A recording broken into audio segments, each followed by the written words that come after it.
Hello vinyl community, and welcome to a brand new channel which I'm just starting up, based on my huge passion for record collecting, specifically the Beatles and other golden oldies, if you will.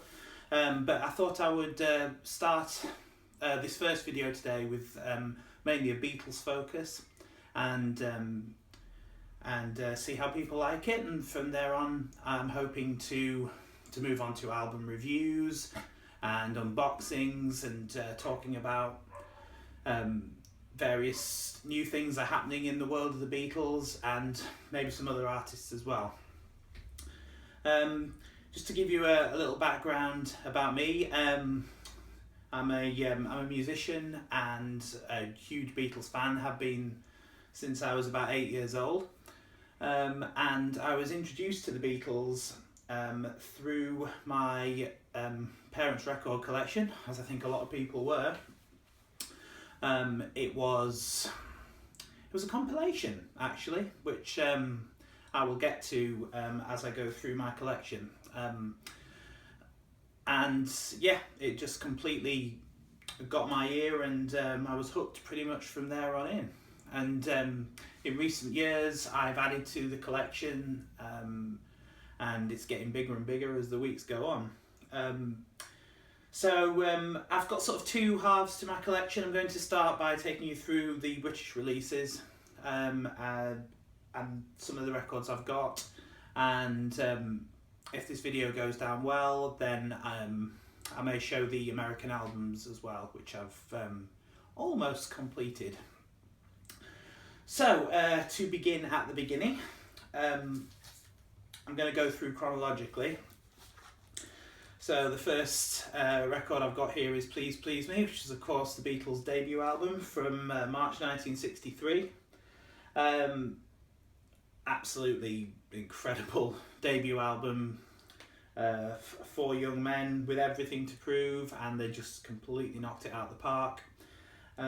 This record was designed to reflect their club act, basically, in Liverpool and around the dance halls of Northern England. And by early '63 they were just, of course, breaking through international consciousness. And when this album came out, the Beatles had two singles, of course, Love Me Do and Please Please Me. Please Please Me had gone to #1 in most of the charts. And both of those A-sides and their respective B-sides are on this album. And famously, of course, this was recorded in one day at Abbey Road Studios in February '63, where they rattled through 11 songs, culminating in the famous performance of Twist and Shout, which closes this record. I love every single Beatles album. Obviously there are some I love more than others, but this one, it's just so fresh, and it's just, there's nothing quite like it, and they never do anything quite like this again. Of course, anyone who knows anything about the Beatles knows that every time a new album came out, it was a step forward or a step in a new direction. Regarding pressings, this is a 1980s version of the Mono album. Look at the back, we've got a barcode that kind of gives it away, no fold back sleeve. And actually this is the only original, this is the only non-box set version of this album I've got, so I'm obviously always on the lookout for older copies, but as you can imagine they command rather large fees. So that's Please Please Me. Next, unbelievably iconic album cover with the Beatles, followed late 1963, and not one hit on this record. 14 songs, the A-sides and the B-sides of From Me to You, She Loves You, and I Want to Hold Your Hand do not appear on this album. And this is an early mono. I bought this in Liverpool, of all places, in the Beatles shop on Matthew Street. This is a orange and yellow Parlophone label. I think it's a second pressing. I'm not an expert. I have to put that out there right now. I'm not an expert on what constitutes a first and second pressing, but I do know it's an early one. That's with the Beatles. A copy of A Hard Day's Night, which as you can see has seen better days, but the record itself plays really, really, really well. Just a slight crackle, but kind of adds to it, doesn't it? Probably my favourite early Beatles album, certainly my favourite Beatles movie. 13 songs, all written by John Lennon and Paul McCartney. One of the first times, I believe, that a band self-wrote their whole album. I don't think many people were doing it in those days, and certainly the quality that Lennon and McCartney were putting out at this point was quite incredible. So the first side of this, all movie songs. Second side, songs that were recorded around the same time. So you've got on side one, Hard Day's Night, If I Fell, absolutely beautiful ballad, And I Love Her, another one. Can't Buy Me Love's on there, so the two A-sides of that single. And the second side, you've got songs like Things We Said Today, You Can't Do That, I'll Be Back. I mean, I could list them all. I'm not going to, but I could. Just absolutely incredible stuff, and I never get tired of this album. The next record is not everyone's favourite Beatles album, Beatles for Sale. This is a later stereo press. I think it's the 70s. It's the black and silver Parlophone label. The record's quite thin. Obviously doesn't stop it being another cracking album. I really enjoy it. This one's a little bit more introspective. Songs like No Reply, I'm a Loser, got sort of Bob Dylan influence in there. And after the sort of height of A Hard Day's Night, self-writing everything, you've got, a good few covers on there. I think there are 6. But of those covers, Rock and Roll Music, incredible. Really, really like Words of Love, which is on there as well. So with the Beatles. Okay, I have a stereo Help, I believe. This is an early one. This is another black and yellow label. Help album, the Beatles sort of in transition. They're sort of leaving behind the beat group era and moving on to something a little bit more mature. Again, like A Hard Day's Night, side 1 contains all the movie songs, and side 2 has some other contemporary songs, including Yesterday, of all things, which is tucked away as the penultimate song on side 2. Not my favourite album, I don't think, even though there's some amazing things on there. You've got To Hide Your Love Away, You're Gonna Lose That Girl, obviously the title track. But yeah, it's kind of more of a low-key one for me. I think I prefer Beatles for Sale over Help. Now we're talking. This is Rubber Soul, of course, where most people think the Beatles started to get become proper album artists, so to speak. This is an original mono, not in bad condition, a few tears here and there. This was one that I picked up in an antique shop when I was about 14 years old. £3 it cost me. I don't think I would be able to do that now. Alongside this, similar condition, mono, possibly the Beatles' best album. I've got one coming up later on that I think challenges it for the title, but Revolver is just, I mean, an album that contains Eleanor Rigby and For No One, Here, There and Everywhere, Tomorrow Never Knows, and Joe Bird Can Sing, She Said. I could just rattle them off. George Harrison has 3 songs on here. Taxman, probably my favourite of the 3. and the Beatles were just doing incredible things by 1966, so far ahead of the game. Love this cover. And yeah, absolutely amazing album there. In the same antique shop, same day, same price, £3.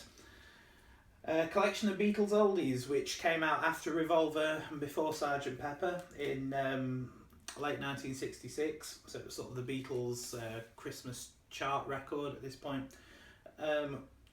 Whose main job was to mop up the singles, which, as I mentioned earlier, didn't appear on the albums. We've got She Loves You, From Me to You, We Can Work It Out, Help, I Feel Fine, Yellow Submarine, Day Tripper, Paperback Writer, I Want to Hold Your Hand, which didn't appear on any albums before that. This is a mono version, well loved, but occasionally stick this on just to hear that particular those songs in that sequence. The other thing that this was notable for is this was the first time that British listeners could hear the song Bad Boy, which was recorded for Beatles 6, I think, in America. So America got this a good 18 months before Britain did. It's a great song, Bad Boy, really like that one. Okay, there is a gap in my collection here. I do not have an original Sgt. Pepper. I have it in a couple of different formats, but I don't have an original British pressing in either stereo or mono. I'll come on to Sgt. Pepper in a bit. So I'm going to skip to the end of 1967. And obviously Beatles fans who are watching this will know that in Great Britain, this was the way that we got the songs from Magical Mystery Tour. Because Capitol put out the full album, which is now the standard album in the Beatles catalogue, which on side B you got Hello Goodbye, Strawberry Fields, Penny Lane, Baby You're a Rich Man, and All You Need Is Love. So basically all the other 1967 songs. In Great Britain, of course, they were on singles and double EP, which was unusual to say the least. This is an original, I think. It's in decent condition for its age. You get a little book in there, lyrics printed in the middle, lots of pictures from the TV show, which is widely panned. I quite like it though. Sort of got sort of almost Python-esque feel to it at times for me. Pre-Python, of course. Magical Mystery Tour, Your Mother Should Know, I'm the Walrus, The Fool on the Hill, Flying, and Blue Jay Way. Great little collection there.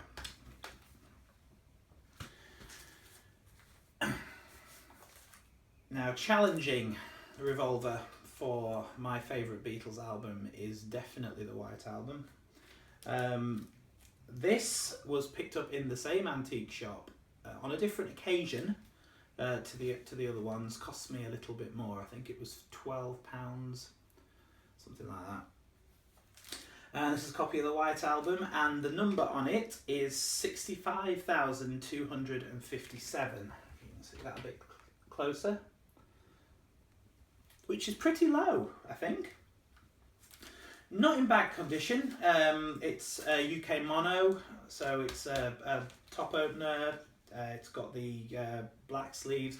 Unfortunately, it does not have the poster or the individual photographs of the Beatles, so its value is down a little bit. But plays beautifully, and if I want to just sit down and listen to the Beatles, generally I will reach for the White Album because it is just glorious, absolutely glorious. So now, the first of the 2012 remasters. I have a stereo White Album here from the recent remasters. Just to have one, basically, just have a nice clean copy of it. Unfortunately, this is not from analog source. It's a direct digital reproduction, I believe, which got a little bit of flack from audiophiles of the like, but yeah, it's nice to have a stereo copy anyway. Okay, we have another 2012 pressing here. This is a remaster of Yellow Submarine, which I've never had previous to this. So never had an original. I like George Martin's incidental music on side B. A lot of people don't, and it usually comes at the bottom of the list of Beatles albums for a lot of people, because basically you only get 4 new songs. Of course, we've already had Yellow Submarine, we've already had All You Need Is Love. But of those 4 new songs, only a Northern Song, All Together Now, Hey Bulldog, It's All Too Much, particularly those last 2. I love them, absolutely love them. And yeah, the George Martin stuff on side B, really like, particularly like Pepperland and March of the Meanies. But yeah, Yellow Submarine. Okay, coming up now was the very first Beatles record I bought with my own money. Flea Market, circa 1991. £1 British pound. My hard-earned cash at that point. Got me this. Sellotape running all the way along the edge. This is a French pressing of it. Expected it to sound dreadful, and I remember getting it home and it was silent as anything, and it still is. It plays absolutely beautifully, and Abbey Road's certainly in my top 5 Beatles albums, probably for side 2 alone, and for the 2 George Harrison songs, of course, Something and Here Comes the Sun. And yeah, and for that exact reason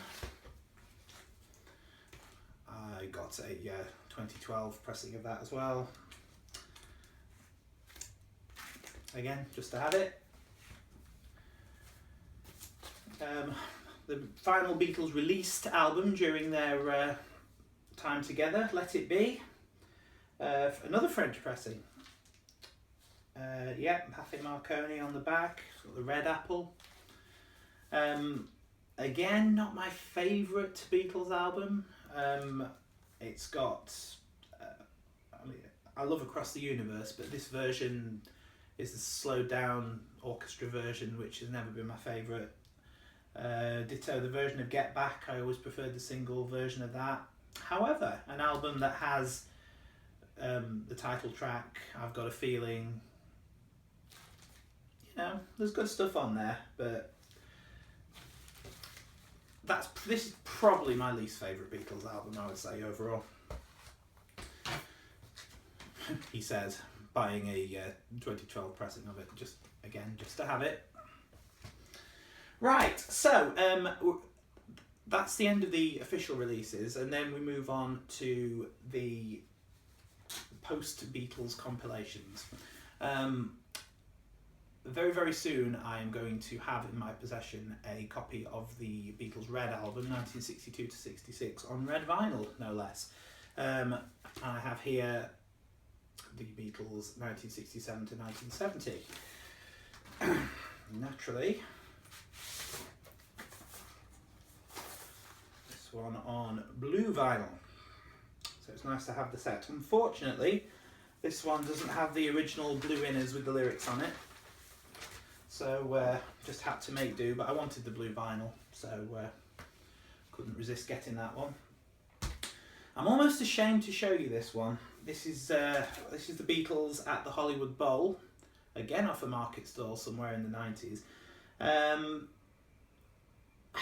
was probably about 14 years of age, and I thought a really, really clever thing to do would be to try and forge the Beatles signatures along the bottom of this record, because there was an album out at the time in the late 70s, the Beatles Collection, which had the Beatles signatures in gold along the bottom, and I thought, yeah, I'll just copy that. For some reason on the Beatles at the Hollywood Bowl, anything that might have been worth before is not worth anything anymore. But anyway, the folly of youth.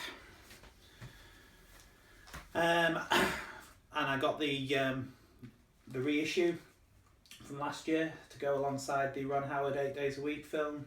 Not a huge fan of this cover. I don't know why they couldn't update the original cover, which I much prefer, without the signatures, of course. But I thought Giles Martin did a great job remixing it. Sounds absolutely great, and lowered the crowd noise a little bit and boosted the bass and the drums, and they absolutely rocked that Hollywood Bowl. It was incredible.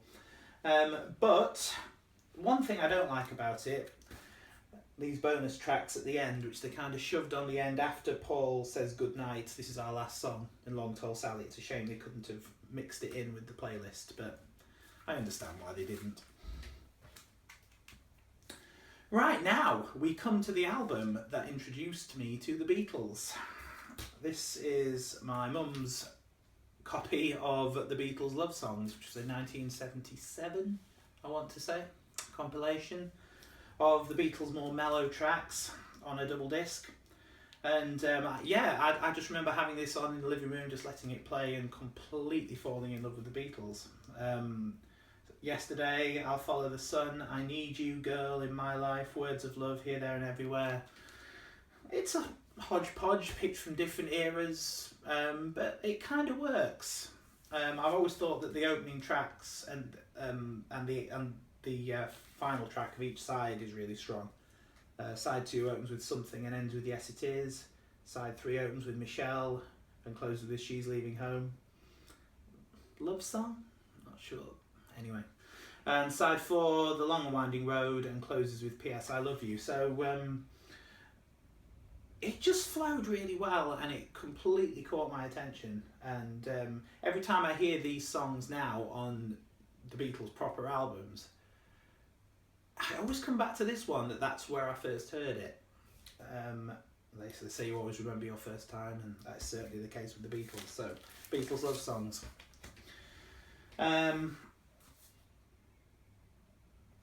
Another one, 1980 compilation, The Beatles Ballads. I think this was only £1, picked it up somewhere. Similar track listing to Love Songs, but nice to have. And then we've got this one, the Beatles Box. And the Beatles Box was a mail order only release from EMI World Records, and I think it was the final release from the Beatles prior to John Lennon's murder. Not significant in any other way, but I remember reading about this. I had a book that sung its praises, and I thought it was incredible because it's an 8-record set. It does a similar job to the Red and Blue albums, but obviously with an 8-record set you've got more songs to choose from. And what wasn't it's a nice selection, but what's notable about the Beatles Box is that they used some unusual mixes. So I'm guessing it was more aimed at hardcore fans, because there were hardcore fans who'd heard of these alternate versions but had never heard them. So I believe in Britain this was the first place you could get the original Ringo version of Love Me Do. There was the hi-hat opening to All My Loving, where you hear Ringo tap the hi-hat before Paul comes in. There was the whispering version of I Feel Fine, which I think appeared on the Red album first. And then later on you've got the Penny Lane, the extra piccolo trumpet at the end that was only on an American promo. You've got you've got an extra bar in the middle of I Am the Walrus. I think where John originally made a mistake that you can hear on Anthology 2. And George Martin originally just scored strings over the top of that empty bar, which has been cut out of pretty much every other version. I think that was on the American Rarities. I believe that's it. But yeah, there was certain things on that album that you could only get on that album for quite a long time. Again, one or two of you might know different to that. We're almost bang up to date now. we have the Yellow Submarine song track from 1999 when they released this film on DVD for the first time. I adore this because it's not just a remaster, it's a remix. And things like Hey Bulldog absolutely blow out of those speakers. Incredible. You've got 15 songs on here, and I absolutely love these versions of them because I like hearing Beatles songs in new ways. Which provides a seamless link to the final record I want to show you, which is The Beatles' Love from 2006, the Cirque du Soleil soundtrack, if you like, where George and Giles Martin basically, I'm trying to think of the best word for it. Some people would say Frankenstein different songs together, but yes, studio wizardry enabled various things from various songs to be melded together, and I absolutely love it. Some people think it's sacrilege, but you know, we've got the original records, they're always going to be there. And yeah, I think this is a really, really great play, and it's nice for new fans to hear something slightly different as well. And yeah, and a lot of music actually for the money. There's loads, there's plenty of songs on there. And the last thing I'm going to show you on this video is my favourite ever Beatles vinyl release, which is this. The Beatles in mono, which was not inexpensive, but at the same time, the best I've ever heard these songs. This is just absolutely stunning. If I can actually take it apart. You get this beautiful hardback book, absolutely filled with pictures, tape covers, newspaper cuttings, essays about the Beatles recordings in mono, and reproductions of the original albums up to the White Album. And they just sounded absolutely amazing. You've got the fold over sleeves. They've been beautifully recreated. They haven't even put barcodes on them, which I absolutely love as well. Plus, this triple disc at the end, which mops up all of the mono songs that did not appear on any of these albums. Which means that I think there is the single version of Let It Be and the Ballad of John and Yoko and Old Brown Shoe, I don't believe appear anywhere in this particular selection because they were only stereo. But hearing things like Revolution in mono is just mind-blowing. I'm not going to sit and list the songs that I like on here because it's basically all of it. So that's the Beatles in mono. So yeah, that's my collection. I hope you've enjoyed the video. I hope to do some more very, very soon. Like I said at the start, I'd like to show you my American albums because I'm pretty pleased with those. I've sort of accrued them over recent weeks.